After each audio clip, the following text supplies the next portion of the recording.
Biology की वह branch या शाखा जिसके अंतर्गत हम लोग जीवों का क्या करते हैं, बाह्य स्वरूप की अध्ययन करते हैं। बाह्य स्वरूप मतलब क्या हो गया, उसका साइज हो गया, उसका कलर हो गया, उसका पोजीशन क्या है, उसका एक्सटर्नल स्ट्रक्चर क्या है, बाहरी जो संरचनाएं हैं वो क्या क्या है, उसके बारे में हम लोग क्या करते हैं, स्टडी करते हैं। किसके अंतर्गत स्टडी करते हैं, अकार्की। जब भी आप लोग बुक में पढ़ोगे हमेशा टर्म मिलता रहता है ना, अकार्की, वहीं पर आप लोग कंफ्यूज हो जाते हैं और जो बेसिक चीज रहता है उसको छोड़ करके मेन पॉइंट से हट करके इसमें आ जाते हो। अकार्की क्या होता है, जब लोग पहले से समझोगे कि अकार्की क्या है तभी तो आगे तक समझ पाओगे। तो अकार्की देखो, बायोलॉजी क्या है, दो सब्जेक्ट है, दो सब्जेक्ट से मिलकर बना है। जीव विज्ञान दो सब्जेक्ट है, जंतु विज्ञान और वनस्पति विज्ञान। बायोलॉजी दो सब्जेक्ट से मिलकर बना है, जूलॉजी हुआ और बॉटनी। तो दोनों में ये ना शब्द यूज होगा, ये टर्म यूज होगा। अकार्की मतलब, अकार्की यानी समझ गए ना कि अकार्की में मतलब क्या होता है, एक्सटर्नल ना होके एक्सटर्नल पढ़ते हैं ना, मतलब बाहरी संरचना। बाहरी संरचना में क्या क्या आएगा, उसके कलर कैसा है, जीव का बोल रही हूँ ना, सजीवों का, उसका कलर कैसा है, उसका साइज क्या है, उसकी पोजीशन कैसी है और उसका गति कैसे करता है, ये सारी चीजें जो है ना अकार्की के अंतर्गत आता है।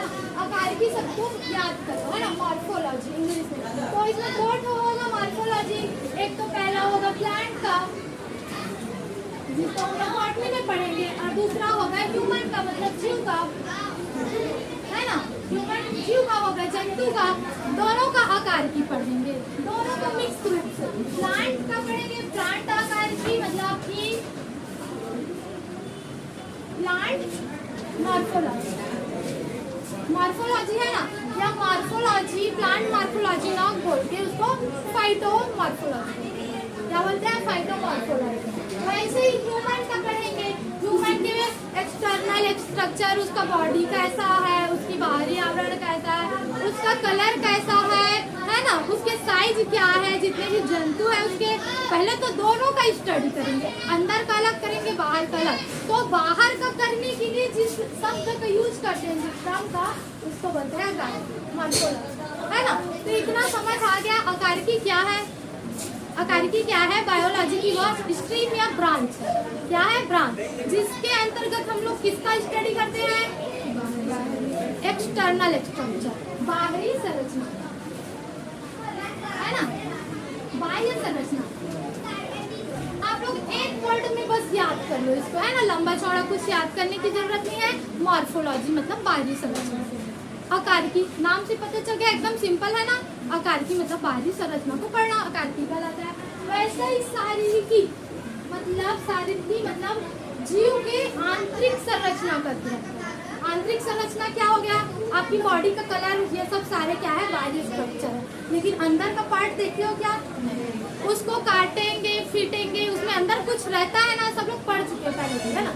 तो उसके अंदर की जिन चीजों को पढ़ेंगे उसके लिए भी एक शब्द यूज होता है। ये सारे शब्द बहुत जरूरी है ना, ऐसा नहीं है कि मैं एक्स्ट्रा पढ़ा रही हूँ, ये आउट ऑफ सिलेबस नहीं है, आप लोग के सिलेबस से ही है, चेक कर सकते हो। बुक में मैं बताई हूँ ना, स्टार्टिंग में यूनिट 4 में पादप कार्यक्रम है, उसका फर्स्ट जो चैप्टर है ना, पौधों में संवाद, उसी से पढ़ा रही हूँ, कोई आउट ऑफ सिलेबस नहीं है ना।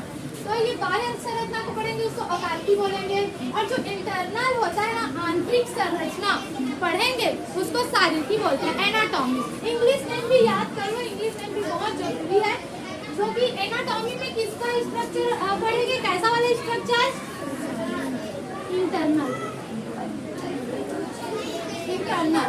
अकार्की में कैसा पढ़ेंगे, एक्सटर्नल, आंतरिक वाला नहीं पढ़ेंगे, बाह्य वाला पढ़ेंगे ना। तो अकार्की में एक्सटर्नल और एनाटॉमी में इंटरनल, दोनों समझ आ गया ना। तो इसका भी दो होगा, दोनों जीव के लिए पढ़ेंगे बायोलॉजी में, एक तो एनिमल के लिए भी पढ़ेंगे, एक तो प्लांट के लिए। तो एनिमल जैसे ह्यूमन का पढ़ेंगे तो ह्यूमन का एनाटॉमी, और प्लांट का पढ़ेंगे तो प्लांट एनाटॉमी। प्लांट का ऊपरी सतह कैसा होगा, उसका हरा कलर का होना, ये सारी शारीरिकी के अंतर्गत आ जाएगी। जब उसको हम लोग उदग्र काट, जैसे वर्टिकल सेक्शन और ट्रांसवर्स सेक्शन काट कर उसका स्टडी करते हैं ना माइक्रोस्कोप में, तो किसके अंतर्गत आएगा, इसको रिलेट करके पढ़ोगे क्लियर करो कि क्या एनाटॉमी क्या होता है। अब बोलोगे मैम अभी एनाटॉमी पढ़ा दे, तो सब लोगों का माइंड कहाँ ना जाना चाहिए। एनाटॉमी मतलब इंटरनल सेक्शन का स्टडी कर रहे हैं, है ना।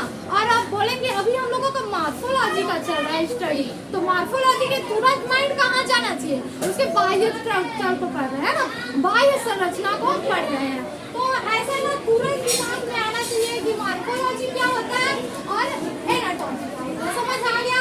फिर आता है शारीरिक, जिसको बोलते हैं फिजियोलॉजी। फिजियोलॉजी हुआ, अब फिजियोलॉजी उसके बाह्य संरचना को भी देख लिए, आंतरिक संरचना की भी स्टडी को देख लिए।